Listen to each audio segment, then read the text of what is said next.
So the AI revolution is in full swing, right? And it's creating this whole new category of jobs, people who actually train the AI models. Now, if you're looking for flexible, high-paying work you can do from home, this sounds like an absolute dream come true. But as thousands of people are finding out the promise of this new AI gig economy, well, it can be very, very different from the reality. So, what's the real story here? Are these new platforms a golden ticket to a great remote career? Or are they something else entirely? Something closer to a digital sweatshop? That's the big question we're going to dig into, looking at the real experiences of the people doing this work every day.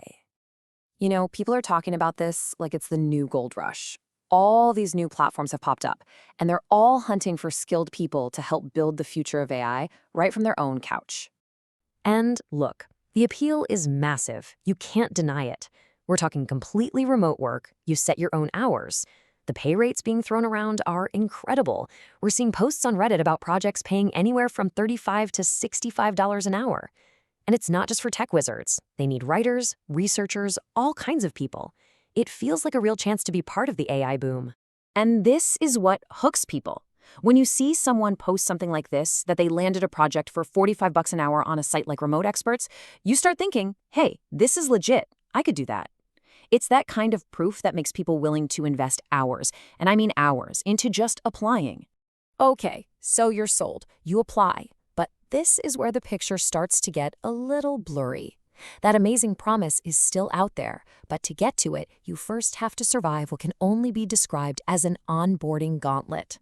Okay, check this out. This is a real timeline from a user trying to get a job with Remoexperts. It starts in early November with just trying to sign up, and they're having issues. Weeks go by.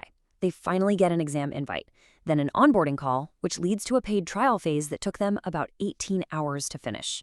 Finally, on January 6th, 2 full months after they first started, they get their first payment. It's a really long, uncertain, and demanding journey. So yeah, a multi-month wait is one huge hurdle. But for other platforms, like Alignerr, the problem isn't so much the wait, it's the unbelievable difficulty of the entry exams themselves. And we're not talking about some simple pop quiz here. I mean, listen to this. One person who literally has a PhD and years of experience working for other big AI companies failed Alignerr's assessment. It just makes you wonder, who on earth are these tests even designed for? And it's not just about what you know, it's how fast you can prove it.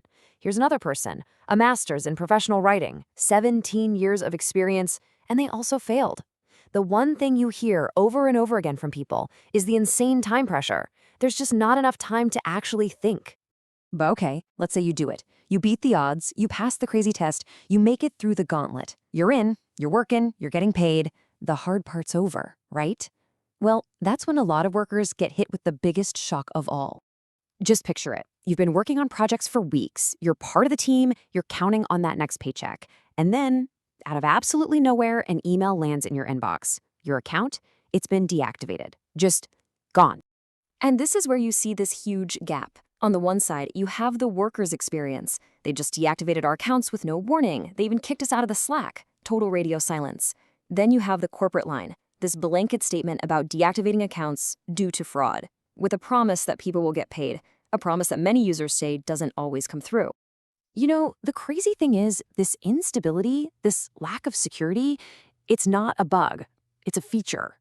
All of this risk that the workers are taking on is often spelled out, clear as day, in the terms of service they have to agree to when they first sign up. So what are you really agreeing to? Well, a deep dive into one of these contracts is eye-opening. You're giving the company total, irreversible ownership of everything you create. You waive your moral rights, which means you can't even be identified as the creator.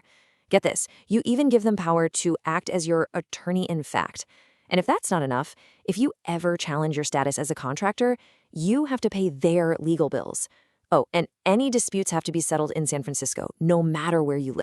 All right, so that's the view from the ground, from the workers themselves. It's messy, it's precarious. Now, let's flip the script. How do these companies talk about this work to the rest of the world? So this quote is pulled right from a blog post by Labelbox, the company that runs Alignerr. Listen to how they describe their workers. They're not gig contractors. They're the Alignerr Network, a global community of highly skilled professionals. It paints a very, very different picture. So, just how elite is this network?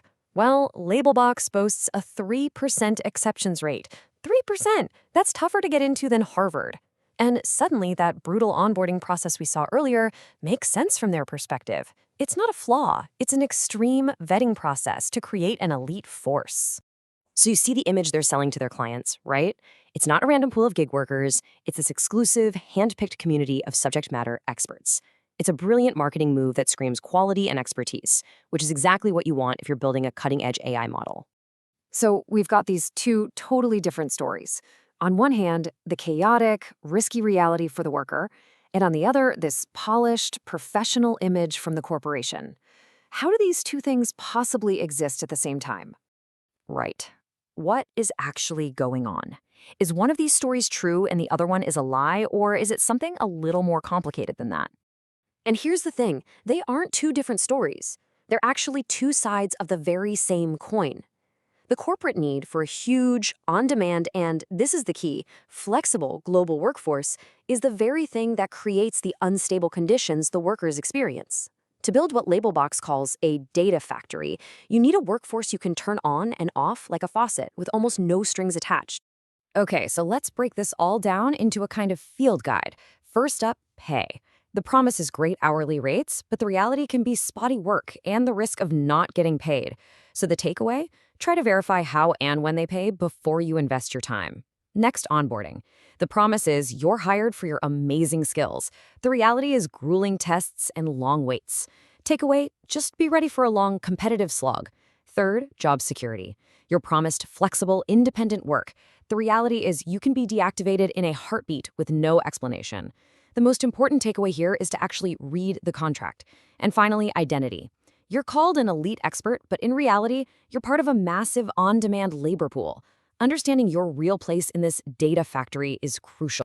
And all of this leaves us with one pretty big question. As we sprint towards building these incredibly powerful AI systems, are we also building a new global workforce that's defined by instability and risk? You know, the answer to that is going to shape more than just the future of AI. It's going to shape the future of work itself.